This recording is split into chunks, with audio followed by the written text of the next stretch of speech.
You might think your evening routine is harmless, brushing your teeth, flipping through channels, maybe reading a chapter from your favorite book. But what if I told you that a single mistake, repeated by millions of people over the age of 65 every night, could quietly be affecting your heart, your brain, and even the number of healthy years you have left? Now, I'm not talking about something dramatic. I'm talking about something so subtle, most people never notice it until the signs start showing up. Waking up groggy despite a full night's sleep, forgetting names or appointments, feeling sluggish during the day, or noticing that your blood pressure or cholesterol keeps climbing. The real problem is happening during the one time of day when your body is supposed to be healing, the night. And it all starts with what you do or don't do about 30 minutes before bed. This isn't just about bad habits. It's about one critical decision that could either support your body's overnight repair system or quietly sabotage it. And here on Elderly Reflections, where we believe in motivation, in senior health, and in real-life inspiration, drawn from elderly wisdom, we're about to explore how you can take back control of your nights, and with them, your clarity, your strength, and your peace of mind. Let me tell you about David. He's 76, a retired accountant from Toronto, and for years he thought he was doing everything right, ate clean, exercised, never missed a checkup.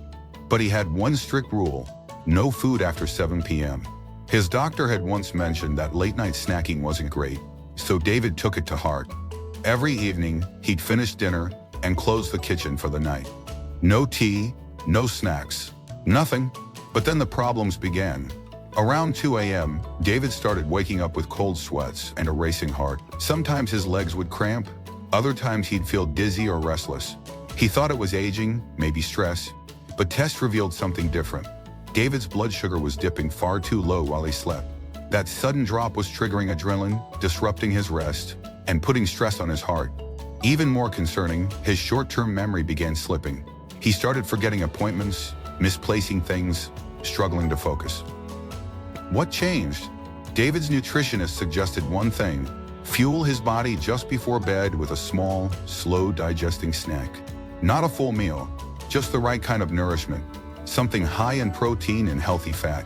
In 2 weeks, David was sleeping through the night. In a month, his memory improved, and his cardiologist noted better overnight heart rhythms. That's small mistake, but the opposite is also true. Some seniors make the mistake of eating the wrong thing before bed. Let me introduce you to Teresa, 69, from Marseille, France. She thought she was doing something healthy, just a few crackers or a piece of toast before bed. Something light, harmless, right?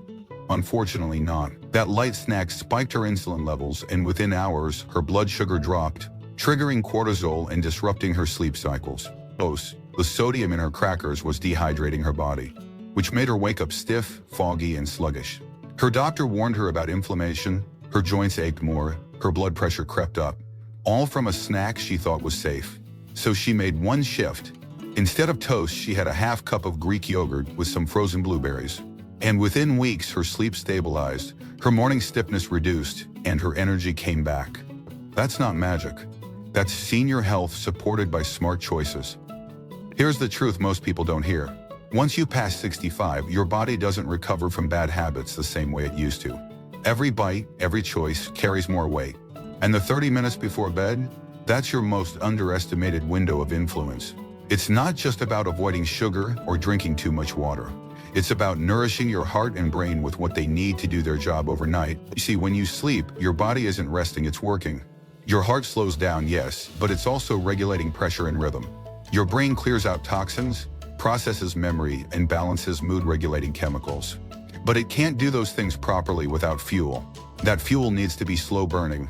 Not candy, not toast, not soda, but protein, omega-3 fats, magnesium, antioxidant, the kind of nutrients that elderly wisdom has always trusted. Foods that support both the body and the soul. So I'll ask you this: when was the last time you thought about what your brain needs before bed? Not just your stomach, your brain, because if you're over 65, your sleep isn't just about rest.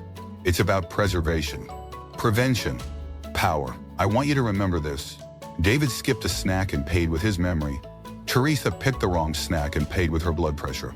You don't need to make either mistake. In the next section, I'm going to show you exactly which foods seniors should avoid before bed, and 2 powerhouse alternatives backed by real research and real results.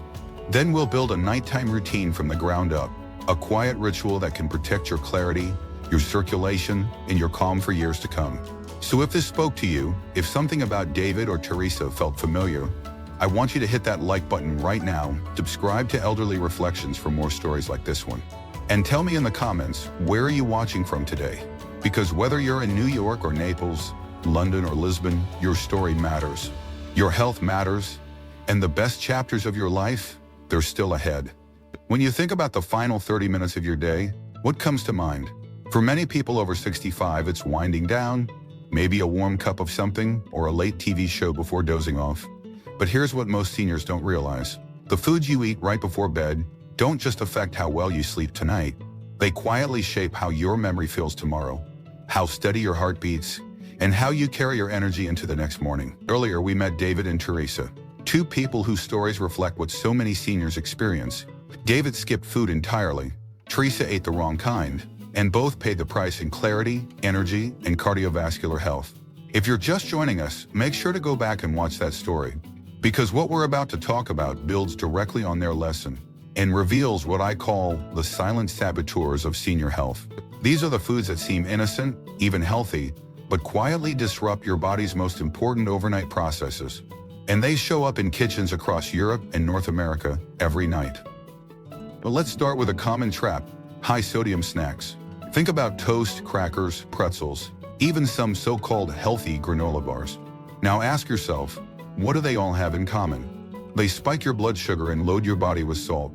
And after 65, that's a dangerous combination. You see, your kidneys slow down with age, your arteries stiffen, and your body becomes more sensitive to sodium's effects. That means even a small snack with hidden salt can raise your blood pressure for hours, especially at night when your heart is supposed to be resting. And here's where it gets worse. That salt triggers thirst, so you drink more water, which wakes you up at 2 a.m. for the bathroom. And sometimes for seniors with postural hypotension, that sudden standing can cause dizziness or even dangerous falls. It's not just annoying, it's a real risk. I spoke to Carolyn, age 71, a retired librarian from Scotland, who used to nibble on salted biscuits every night.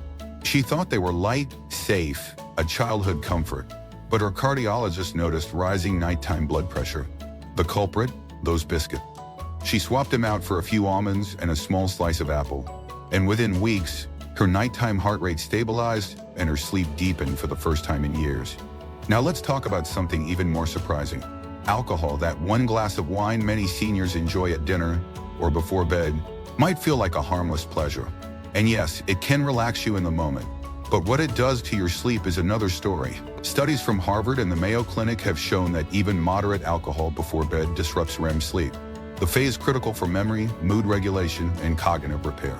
I met Harold, age 78, a veteran and proud grandfather of 6, who told me he'd enjoyed a small. After some research, he decided to run a test. He cut out alcohol for 2 weeks and replaced it with warm herbal tea. The result, he described it as a switch flipping. More energy, fewer naps, better memory. It wasn't a miracle, it was biology. His brain, free from alcohol's interference, could finally enter deep restorative sleep again. Now here's another big one: sugary foods. Yes, even fruit juice, sweetened yogurt, or a cookie just to take the edge off. These create a temporary spike in blood sugar that feels good, until the crash hits 2 or 3 hours later. And what does your body do during that crash? It releases adrenaline and cortisol, stress hormones that jolt you awake. Many seniors mistake this for insomnia or aging, when in fact, it's a food-triggered biochemical reaction. Let me tell you about Annette, 67, from Michigan. After dinner, she always craves something sweet. Just a little pudding, a scoop of ice cream, or one of those packaged low-fat cakes, marketed to older adults. But every night, like clockwork, she'd wake up at 1:45 a.m., her mind racing. She thought it was hormonal. Her doctor ran tests, but nothing stood out. Then one nutritionist asked, "What are you eating after dinner?" That question changed everything. She replaced her dessert with a slice of turkey breast, rolled in lettuce, and a few berries. 3 nights in, she slept through the night for the first time in months. That's not a fluke. That's elderly wisdom meeting modern science. So let's pause and reflect. What do these stories teach us? They remind us that inspiration doesn't always come from big transformations.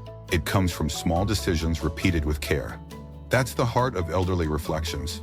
That's the life lesson from the elderly we return to again and again. Your body whispers long before it screams, and listening now can change your tomorrow. When it comes to senior health, your evening routine matters more than ever. Your heart, your brain, your immune system, they're all looking for signals of safety, and food is one of those signals. The wrong food creates noise. The right food creates calm. So what can you do? First, eliminate these saboteurs.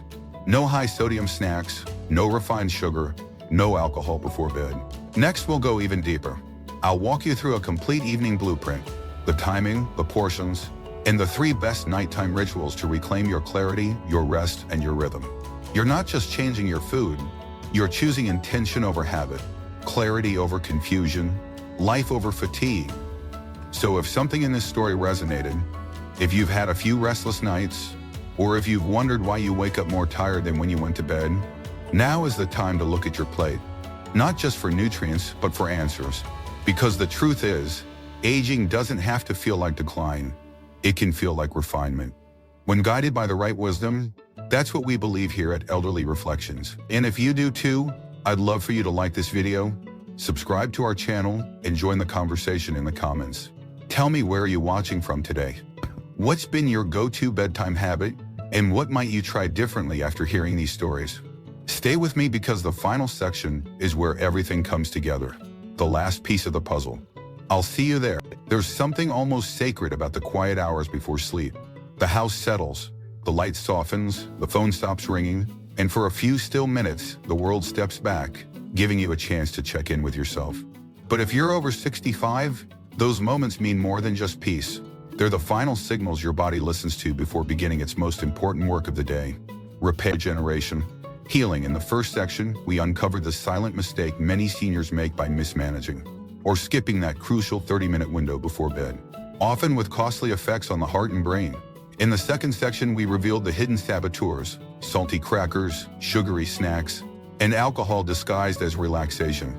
Now, in this final section, it's time to take back those moments with clarity, confidence, and a practical plan. This is your evening blueprint, a ritual built from elderly wisdom and modern science that helps your body say, it's time to rest, it's time to heal, I'm safe here. Let's begin with timing. Many seniors don't realize that digestion slows with age. That means what you eat and when you eat can either support sleep or fight against it.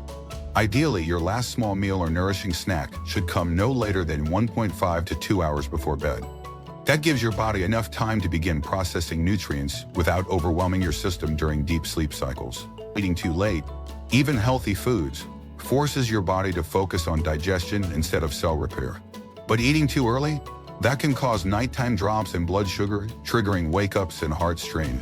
The sweet spot is usually between 7 and 8:30 p.m., depending on your bedtime. Next, let's talk portion.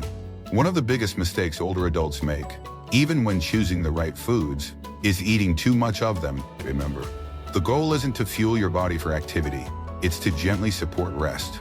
That means small, balanced amounts, just enough to give your heart and brain the nutrients they need without asking your body to work overtime. Here's a simple guide: a small handful of walnuts or almonds, not a whole bowl. Half a cup of Greek yogurt, not a giant scoop. 1 kiwi, not 3. A few leaves of baby spinach with olive oil, not a whole salad bar. Think ritual, not meal.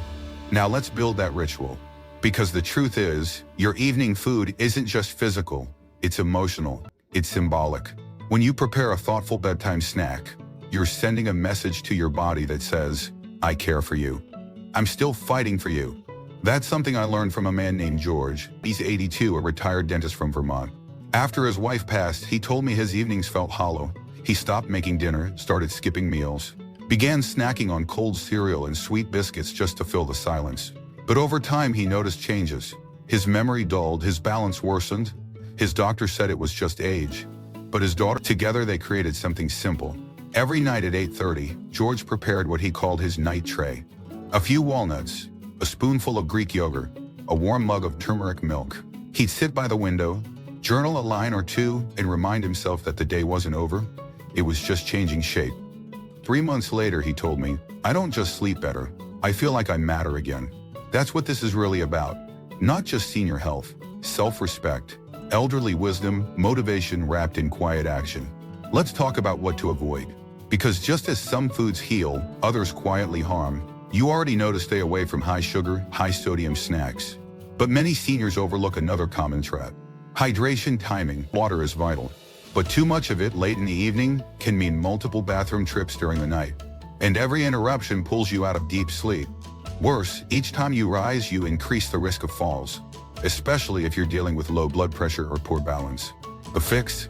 Sip steadily throughout the day, then reduce intake after 8 p.m. A few sips of warm herbal tea are fine, just don't chug a full glass before bed. Your sleep will thank you. Your heart will too. Now let's add one final piece. Environment. Because food is only half the ritual. The setting matters. Create a space for your snack that feels calm. No television, no scrolling through the news. Dim the lights, play soft music. Maybe sit by a window or a lamp. Let the moment feel intentional. If you can, write down one sentence in a notebook, something you're grateful for. A memory, a small joy, a quote that stayed with you. These acts may feel small, but they hold huge power, especially in a season of life where purpose and rhythm can sometimes feel uncertain. One viewer named Elizabeth in 86 from Minnesota emailed me last month. She said, "For the first time in years, I feel like I'm sleeping with peace. And I remember my dreams again." That didn't come from medicine. It came from a ritual. So tonight, here's what I invite you to do. Choose 2 or 3 gentle foods from the list. A kiwi, a spoonful of Greek yogurt, a few blueberries, a handful of spinach with olive oil, a warm cup of turmeric milk, some crushed walnuts. Set them out on a plate. Not rushed, not distracted, but with care. Let it be your gift to yourself. You're not just feeding your body, you're reminding your heart and your brain that they're still worth protecting. Before we close, I want to remind you of something important. This channel, as Early Reflections, is about more than advice. It's about connection. It's about the life lessons from the elderly that we so often overlook. And if today's story resonated with you, if you saw a bit of yourself in George or Annette or David, then this is your moment. Like this video, subscribe to our channel, and tell me in the comments where you're watching from. I'd love to know. Because no matter your background, your age, or your journey, you are part of a community that sees you. A community built on elderly wisdom, senior health, and the belief that the best version of you is still unfolding. Even now, your evening isn't an ending, it's a beginning. A chance to repair, a chance to restore, a chance to reclaim the dignity and energy you still carry within you. Don't let one more night go by on autopilot. Make it intentional, make it beautiful, make it yours. I'm grateful you spent this time with me. I'll see you in the next story. Until then, stay strong, stay inspired, and remember, your health isn't just about living longer, it's about living deeper.